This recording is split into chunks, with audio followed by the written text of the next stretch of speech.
Good evening, folks. This is Deb.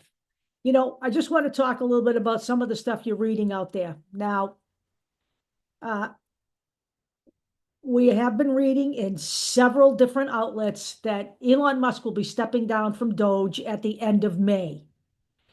And people are excited about this, but I don't I don't want anyone to get a false sense of the belief that this is over yet. Okay. It is not over yet. Okay. Um, You know, you will remember back in the first Trump administration that Steve Bannon departed fairly early, but Steve Bannon never really went away. He was a behind the scenes player, and I believe that Musk will remain that with this second administration. I think the real drive behind Musk leaving is the fact that his businesses are suffering because of what he's been doing. Let's face it, every week I drive by Tesla dealerships in Massachusetts where there are people standing outside every week, okay? And every weekend, it's even worse for the Tesla dealerships. His, stock isn't doing well. The company as a whole isn't doing well.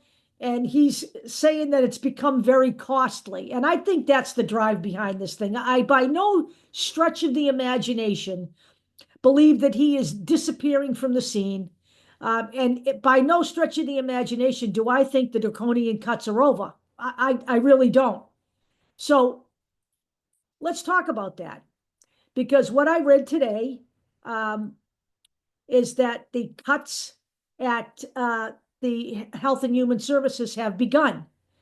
And that would include cuts at the FDA and the CDC. There are also stories out there about RFK Jr. dissolving the Department of Infectious Diseases, defunding AIDS, defunding anything having to do with COVID. So these are cuts being made now by Donald Trump's flying monkeys. Okay. I also read over the weekend that Kristi Noem will announce that FEMA will be dissolved. So good luck to all those Gulf states when those hurricanes hits. You know, I don't know what's going to happen to those people, but this stuff is continuing. It's ever evolving. And you'll remember that little battle during the cabinet meeting that happened a couple months ago. And a lot of people think that was just political, staged, politically staged to make it look like the cabinet was upset with Elon Musk. I think what you're going to see now is, the result of that meeting where Donald Trump kind of said, okay, fine, we'll let Musk take second fiddle and the cabinet members can start making the cuts. Well, you're seeing that. You're seeing RFK Jr. doing it. You're seeing Kristi Noem doing it. And I think you will see other cabinet members continue on in that vein. And it may not be that they're making the decisions about what's being cut. It may very well be that Elon Musk is feeding that information to Donald Trump. Okay. Let's face it. All of these people are in place in their positions to serve the master, the man who wants to be a dictator more than anybody. So while, I'm certainly happy that perhaps I'll see his ugly mug less than I do right now, I by no stretch of the imagination believe we are out of the water or that we have won a victory. Okay. If we've won a victory, it's a small one. Okay. If we've gotten a victory, it's a small one. All right. I believe that we are in crisis here.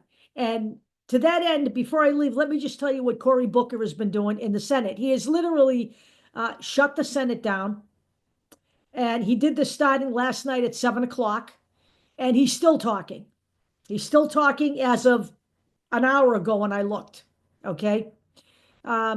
He's been talking about a lot of things. He's been talking about the Russia-Ukraine war, the U.S. aid shutdown and the relief in foreign countries, the cuts to Medicaid, the cutting the workforce and Social Security offices. He's read letters from American citizens, and he's also read some of the writings of John Lewis. But I want to read to you a little bit about what he's stating. And I think, you know what, we can all get on board with him. He said, I rise tonight because I believe sincerely that our country is in crisis. And I believe that not in a partisan sense, because so many of the people that have been reaching out to my office in pain, in fear, having their lives upended, so many of them identify themselves as Republicans. In just 71 days, the President of the United States has inflicted so much harm on America's safety, financial stability, the core foundations of our democracy, and even our aspirations as a people for a sense of common decency. These are not normal times in America, and they should not be treated as such. End quote.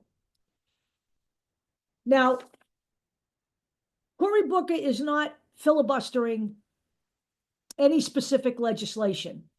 He is simply standing up in the Senate and shutting it down.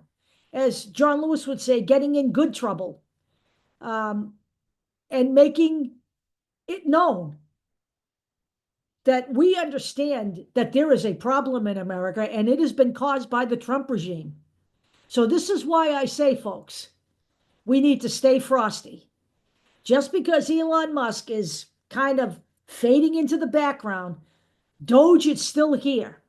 And DOGE, by the way, in my mind, is a total sham operation. If we have issues with the way government is working, that is what our oversight committees are for, the House oversight committees. But the reality is that Donald Trump does not want to work through those channels. He is literally governing without the legislature. Very few things have gone through the legislature in the past 71 days. In fact, he has been ruling by executive order. In 71 days, he has issued 104 executive orders at my last count.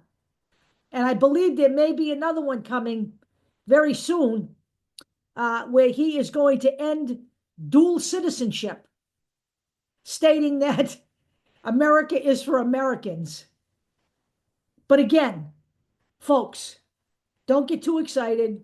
Be happy you won't be seeing Elon Musk's face as much probably, but don't think he's gone away, because this is really what this is all about. Is he's made $1 trillion in cuts. Let me remind everybody that the tax cut that they want to give themselves and the rest of their billionaire boys club is for $4.5 trillion. So the slashing and burning will continue. I will talk to you guys later.